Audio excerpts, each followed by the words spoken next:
Good morning दोस्तों। Last lecture में हम बात कर रहे थे चैप्टर नंबर 11 के बारे में, जो कि एक काव्य है। इसका नाम है वेदितव्यानि मित्राणि और इसके रचयिता है महर्षि वेदव्यास जी। हाँ, महर्षि वेदव्यास जी, जिन्होंने 18 पुराणस की रचना की है। 18 पुराण जिसे हम कहते हैं 18 पुराण, और उन्होंने महाभारत की भी रचना की है। इसके 5 श्लोक पहले हम देख चुके हैं। आज हम बात करेंगे श्लोक नंबर 6 से लेकर 10 तक की। तो आइए दोस्तों, बात करते हैं श्लोक नंबर 6 के बारे में, जो कि इस प्रकार है। तन्मित्रं कारणं सर्वं विस्तरेण अपि मे शृणु, कारणात् प्रियताम इति द्वेषो भवति कारणात्। तो भीष्म पितामह राजा युधिष्ठिर से कहते हैं कि O friends, listen to my all reason in detail. It is because of some cause that one becomes our friends. It is because of some cause that one becomes our enemy. दोस्तों कहते हैं कि O friends, listen to my all reason in detail. कि हे दोस्त, तुम मेरे पास से इस बात को ध्यान से सुनो और अच्छे से समझो। तन मित्रम कारणम, वही मित्र सबका कारण है। विस्तरेण अपि मे शृणु, कहते हैं कि listen to my all reason in detail. विस्तरेण अपि यानी कि डिटेल में तुम मुझसे ये बात सुनो। कहते हैं कि कारणात् प्रियतामिति, कि it is because of some कोज। सम कोज का मतलब होता है सम कोज यानी कि कारण। कि it is because of some cause that one becomes our friend. कि कारण जो होता है तो उनके कारण ही हमारे दोस्त होते हैं, वह हमें प्रिय बनते हैं। और कारण से ही कहते हैं कि द्वेष यानी कि ईर्ष्या के पात्र बनते हैं। It is because of some cause that one becomes our enemy. उसी तरह कहते हैं कि कारण से ही हमारे दोस्त बनते हैं, कारण से ही हमारे शत्रु भी बनते हैं। शत्रु जो हमारे ईर्ष्या के पात्र होते हैं। तो यहाँ दोस्तों मित्र और कारण, मित्र और शत्रु बनने का कारण कौन सा है, तो ये बात बताई गई है। तो आप इसे अच्छे से एक बार देख ले, पहले ट्रांसलेशन, इसके बाद हम क्वेश्चन आंसर की भी बात करेंगे और साथ में हम जो है इसके ग्रामर की भी बात करेंगे। तो ट्रांसलेशन इस प्रकार से है। O friends, listen to my all reason in detail. It is because of some cause that one becomes our friend. It is because of some cause that one becomes our enemy. ठीक है, तो इस तरह से ये हो गया इसका ट्रांसलेशन। बात करें इसके ग्रामर की, तो ग्रामर में जनः कस्मात् प्रियतामिति। तो जनः कस्मात् प्रियतामिति, कि मनुष्य जो होता है किस कारण से प्रिय बनता है। तो जनः कारणात् प्रियतामिति, जो कि टेक्सचुअल क्वेश्चन आप एक्सरसाइज में क्वेश्चन नंबर 2 में तीसरा सवाल देख सकते हैं। इसका संस्कृत में आंसर आपको लिखना है। जनः कस्मात् प्रियतामिति, जनः कारणात् प्रियताम इति। कस्मात् को आपको निकाल देना है और वहाँ कारणात् शब्द लिख देना है। तो इस तरह से ये टेक्सचुअल क्वेश्चन। अब बात करते हैं आगे। तो आगे तन मित्रम शब्द का संधि विग्रह पूछा जाए तो तत् प्लस मित्रम। तत् में देखिए किस तरह से मैं बोलता हूँ। यदि आप इसे अच्छे से सुनेंगे तब भी आपकी जो प्रॉब्लम्स है वह सॉल्व हो जाएगी। तत्, दूसरा तो है उस पर वजन नहीं देना है, भार नहीं देना है। तत्, दूसरा तो है वह हमारे स्वर में अंदर की ओर रहता है। तो कहते हैं कि तत् में दूसरा तो है वह हलंत आता है। तत् प्लस मित्रम। तो हलंत त के बाद यदि उसी वर्ग का व्यंजन आता है तो हलंत तक की जगह पर उसका अनुनासिक लिखा जाता है। तो उसका त वर्ग का अनुनासिक होता है न। तो इसके बारे में हम आगे बात करेंगे कि तत् मित्रम आपको यहाँ याद रखना है। ठीक है, जो वर्ग और उसके अनुनासिक है इसका भी अभ्यास आगे हम करेंगे, तो उस वक्त इसके बारे में बात करेंगे। दूसरा है कारणात्, जो शब्द 2 बार रिपीट हुआ है दूसरी लाइन में पहला और लास्ट वर्ड है कारणात्। दोस्तों यहाँ आप शॉर्टकट में इतना याद रख लीजिए कि अकारांत में चाहे पुल्लिंग हो चाहे नपुंसकलिंग हो, लास्ट में यदि आत प्रत्यय आता है तो वो होता है पंचमी विभक्ति एक वचन। जैसे पुल्लिंग में हम बात करें तो राम का होता है रामात, उसी तरह नपुंसकलिंग में बात करें तो होता है वन का वनात, उसी तरह यहाँ हुआ है कारण का कारणात। कारणात यानी कि पंचमी विभक्ति एक वचन। कारणात शब्द से विभक्ति वचन कह, संस्कृत क्वेश्चन आपको याद रखना है, पंचमी विभक्ति एक वचन। और भवती जो कि वर्ब है, इसका क्वेश्चन भी आपको पूछा जाता है कि प्रेजेंट टेंस परस्मैपदी अन्य पुरुष एक वचन। प्रेजेंट टेंस के रूप इससे पहले वाले लेक्चर में भी मैंने आपको पढ़ाए थे, मैंने आपके सामने रीड भी किए थे, तो ये आप अच्छे से अब तो सीख ही गए होंगे।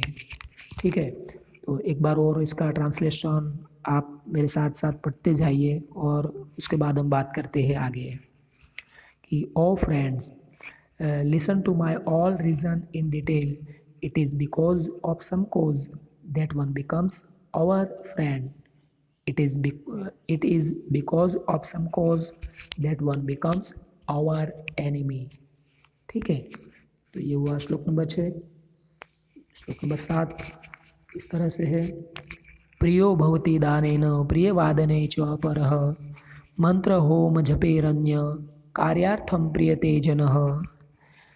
कहते हैं कि प्रियो भवति दानेन, कि कोई एक इंसान जो है वह दान देकर चैरिटी कर कर प्रिय बन जाता है। तो कहते हैं कि प्रिय वादने च परः, दूसरा कोई इंसान है तो वह मीठी मीठी बातें करके प्रिय हो जाता है। प्रिय वादेन, प्रिय बोलने से प्रिय हो जाता है। और अन्य कोई जो है तो मंत्र होम जपेर अन्य, कोई मंत्र करके, कोई जाप करके, और कोई है वह होम यानी कि यज्ञ करके प्रिय हो जाता है। कहते हैं कि कार्यार्थम प्रियते जनः, कार्य करने के लिए ये जन जो है उन्हें प्रसन्न किया जाता है। तो अब देखिए इसका translation, one becomes dear because of his liberality and another becomes dear for this pleasant words. Pleasant word का मतलब होता है प्रिय वचन। Because of chants repeated shout sing course, sacrifice and jap, recitation of divine in name, a person is lived for the purpose he served। तो इस तरह से इसका ट्रांसलेशन है कि one becomes dear because of his liberality. Liberality का मतलब होता है दोस्तों उसकी जो दान क्षमता है उनके आधार पर। And another becomes dear for his pleasant word, दूसरा जो होता है अपने प्लेजेंट वर्ड के कारण प्रिय बन जाता है। और आगे के लिए because of chance, because of chance repeated sacrifice and jap recitation of divine name, a person is loved, a person is loved, loved का मतलब होता है प्रिय। तो a person is loved for the purpose he serves, he serve. तो अपना जो purpose होता है, अपना जो हेतु होता है उसको ध्यान में रखकर उस पर्पस को ध्यान में रखकर कहते हैं कि उसे प्रसन्न किया जाता है, या हम ऐसा कहें कि उनसे लव किया जाता है। तो ये बात बताई गई। अब बात करते हैं श्लोक नंबर 8 की, मगर इससे पहले इसका ग्रामर देखते हैं। तो यहाँ भौतिक क्रियापद अभी हमने श्लोक नंबर 6 में ही पढ़ा है। दूसरा है दानेन। दानेन जो है दोस्तों तो यहाँ एन प्रत्यय लगाया गया है। ये भी मैं आप लोगों को बता दूं कि आप अकारांत पुल्लिंग और अकारांत नपुंसकलिंग के जो रूप है, शब्द रूप, जो कि आपकी टेक्स्ट बुक में आपको पीछे एक्सरसाइज नंबर 3 में दिए गए हैं, यह अच्छे से सीख ले कि एन प्रत्यय दिया गया है तो वो होता है तृतीया विभक्ति एकवचन। जैसे पुल्लिंग में राम का होता है रामेन, उसी तरह वन का होता है वनेन। तो यहाँ दान शब्द नपुंसकलिंग के हिसाब से आएगा। तो दानेन तृतीया विभक्ति एक वचन का रूप है दोस्तों। आगे चापरः, तो च प्लस अपरः शब्द जो है यहाँ होता है च प्लस अपरः। ठीक है। मंत्र होम जपे, मंत्र होम जपे है, मंत्र होम और जप, मंत्र और होम और जप, तो ये हुआ दोस्तों इतरेतर द्वंद्व समास। तो समास भी आपको याद रखने हैं कि दो शब्द या दो से अधिक शब्द को जब जोड़ा जाता है और उनके बीच में जब और लगाया जाता है तो वो होता है द्वंद्व समास। तो यहाँ आपको याद रखना है द्वंद्व समास। ठीक है। बात करते हैं श्लोक नंबर 8 की। उत्पन्ना कारणे प्रीति राशिनो कारणांतरे प्रध्वस्ते कारण स्थाने सा प्रीति विनिवर्तते। तो कहते the affection between us arose from the sufficient pause, that pause no longer exists. On the other hand, from other adequate reason, that affection commit an end. तो कहते हैं कि कारण से ही हमारी जो प्रीति है, हमारा जो लव है, हमारा जो प्रेम है वह उत्पन्न होता है। और कहते हैं कि कारण जब समाप्त होता है तो कहते हैं कारण स्थाने सा प्रीति विनिवर्तते, कि कारण जब समाप्त होता है, कारण का प्रध्वस्त हो जाता है, तो कारण के स्थान पर रही हुई वो जो प्रीति होती है, वो जो लव होता है, वो भी जैसे कि समाप्त हो जाता है। तो ये बात यहाँ बताई गई है कि the affection between us arrows from the sufficient pause, that pause no longer exist. On the other hand, from other adequate reason, that affection commit an end. ठीक है।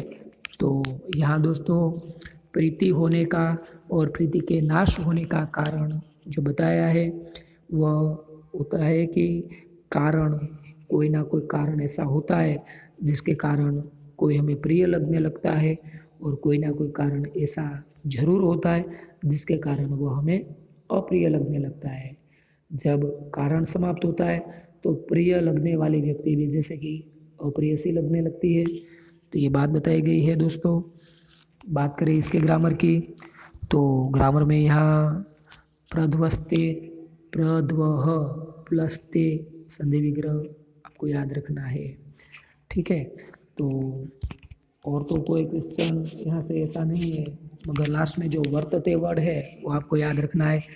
वर्तते इतना ही पूछा जाता है, वर्तते क्रियापदस्य रूपः परिचयम कुरुत। वर्तते तो प्रेजेंट टेंस में आत्मनेपदी होगा दोस्तों। प्रेजेंट टेंस आत्मनेपदी एक बार आप याद कीजिए।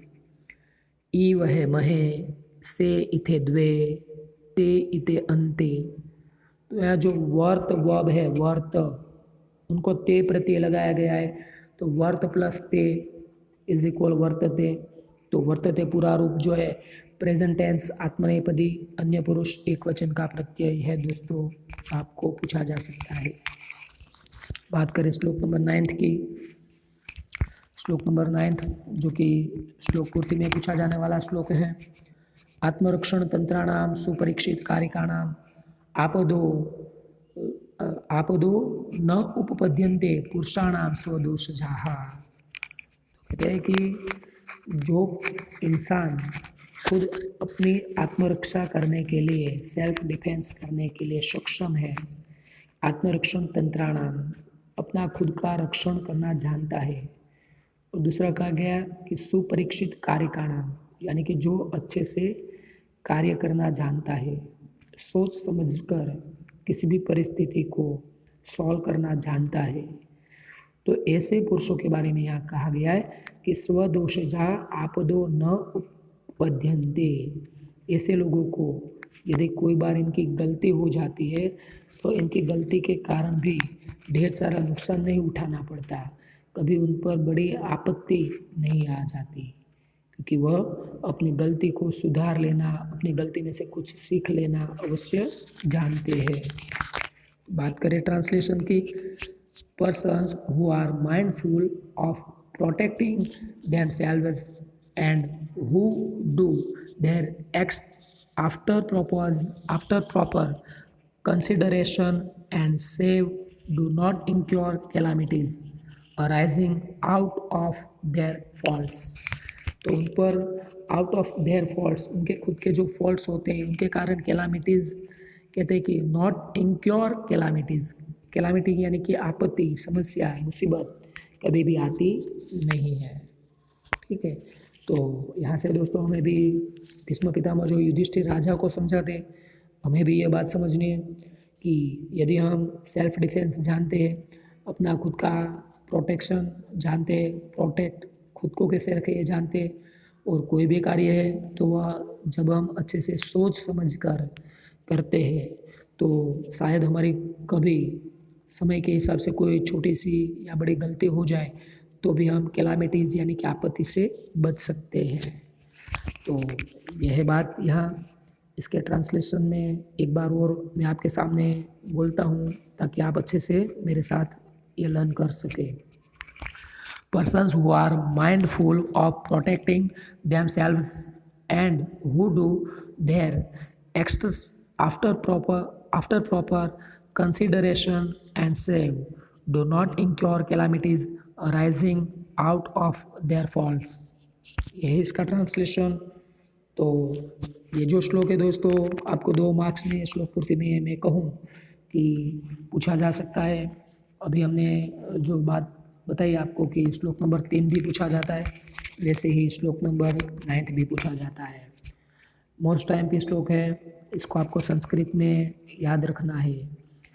आत्मरक्षण तंत्राणाम सुपरीक्षित कारिकाणाम, ऐसे एक एक वर्ड आप याद रख सकते हैं। पहले लाइन में सिर्फ 2 वर्ड है तो ये दोनों आपको एक और एक करके याद रखना है। दूसरी लाइन में कुल मिलाकर 4 शब्द है तो इसमें 2-2 के पार्ट्स पाड़ दें। और आपदो न उपपद्यन्ते पुरुषाणाम स्वदोषजाः, आपदो नोपपद्यन्ते, तो इसका आप संधि विग्रह कर दे तो आपके लिए आसान हो जाएगा। तो देखिए ये श्लोक मैं आपके सामने बोलता हूँ। आत्मरक्षण तंत्राणाम सुपरीक्षित कारिकाणाम, फिर से आत्मरक्षण तंत्राणाम सुपरीक्षित कारिकाणाम आपदो नोपपद्यन्ते, आपदो नोपपद्यन्ते पुरुषाणाम स्वदोषजाः, आपदो नोपपद्यन्ते पुरुषाणाम स्वदोषजाः। तो इस तरह से आप 2-3 बार यदि इस श्लोक को लर्न करेंगे तो श्लोक पूर्ति के लिए ये श्लोक आपको अच्छे से आ ही जाएगा। श्लोक नंबर 10, शत्रुं सम्यक विजानाति दुर्बला ये बलीयशः न तेषां चाल्यते बुद्धिः शास्त्रार्थकृत निश्चयः। कहते हैं कि they who are weak always know their foes who possess greater strength। This calm understanding in the truth of scriptures never loses its steadiness। दोस्तों कहा जाता है कि जो खुद भले ही वीक हो, खुद चाहे भले ही वीक हो मगर अपने जो शत्रु की ताकत को यदि वह जानता है कि उसका जो फौज है उसकी जो स्ट्रेंथ है यदि उसे वह अच्छे से जानता है तो कहते हैं कि न तेषां शास्त्रार्थकृत निश्चयः बुद्धिः चाल्यते। उसकी जो शास्त्र में बताई गई जो उसकी कृत निश्चया बुद्धि है कि किसी भी परिस्थिति में किस तरह से बिहेव करना है, किस तरह से उस परिस्थिति को हमें सॉल्व करना है, ये जो बुद्धि होती है इसे कहते हैं शास्त्रार्थकृत बुद्धया। शास्त्र में दी गई है ऐसी बुद्धि वह कभी भी चलित नहीं होती। क्यों चलित नहीं होती? तो कहते हैं कि जो अपने जो स्ट्रेंथ वाला जो शत्रु है उसको भी यदि जान लेते हैं अच्छे से कि भले ही हम दुर्बल है मगर हमारा शत्रु है तो उनके पास कितना बल है, कितनी सेना है, कौन कौन से अस्त्र शस्त्र हैं, यदि ये हम जान लेते हैं तो हमें कभी भी कोई समस्या या मुसीबत नहीं होती और हमारी बुद्धि कभी भी चलित नहीं होती। तो यह बात होती है दोस्तों कि हमारा जो शत्रु है उसकी ताकत को भी हमें अच्छे से जान लेना चाहिए। ठीक है कि तो इसका ट्रांसलेशन एक बार और देखिए। They who are weak always know their foes who possess greater strength this firm understanding in the truth of scriptures never loses its steadiness। ठीक है, तो यहाँ दोस्तों ये होता है श्लोक नंबर 10। यहाँ से ग्रामर की बात करें तो ग्रामर में यहाँ बुद्धि शब्द जो है इसका सिमिलर वर्ड पूछा जाता है। बुद्धि शब्द से पर्याय कह, बुद्धि शब्द से पर्याय बुद्धि को संस्कृत में कहा जाता है मति, उसे धी, प्रज्ञा भी कहा जाता है। तो ये उसके पर्याय आपको याद रखने, दही, मति और प्रज्ञा। ठीक है, यहाँ से दोस्तों संस्कृत क्वेश्चन ये जो श्लोक है इसमें से पूछा जाता है, यह शत्रुन सम्यक विजानाति तस्य किम न भवति। तो एक्सरसाइज में सेकंड क्वेश्चन में लास्ट में दिया गया है, यह शत्रुन सम्यक विजानाति तस्य किम न भवति। यह शत्रुन सम्यक विजानाति तस्य शास्त्रार्थ कृत निश्चया बुद्धि न चलित भवति, बुद्धि न चाल्यते, ऐसा भी हम कह सकते हैं। यह शत्रुन सम्यक विजानाति तेषां शास्त्रार्थ कृत निश्चया बुद्धि न चाल्यते। उसके शास्त्र में दी गई जो बुद्धि है वह कभी भी चलित नहीं होती। तो इस तरह से टेक्सुअल क्वेश्चन पूछा जाता है। और दुर्बल शब्द जो है तो दुर्बल का ऑपोजिट पूछा जाता है, दुर्बल का विलोम कहो। दुर्बल शब्द से विलोम बलियस, बलियन यानी कि ताकतवर। तो इतने क्वेश्चन यहाँ से आपको पूछे जाते हैं। और साथ में यहाँ हमारा जो वीडियो है यह मैं समाप्त करता हूँ। यदि आपको इसमें कोई भी प्रश्न है तो आप स्कूल के वक्त में मुझे कॉल कर सकते हैं या किसी भी वक्त मुझे मैसेज करके भी पूछ सकते हैं।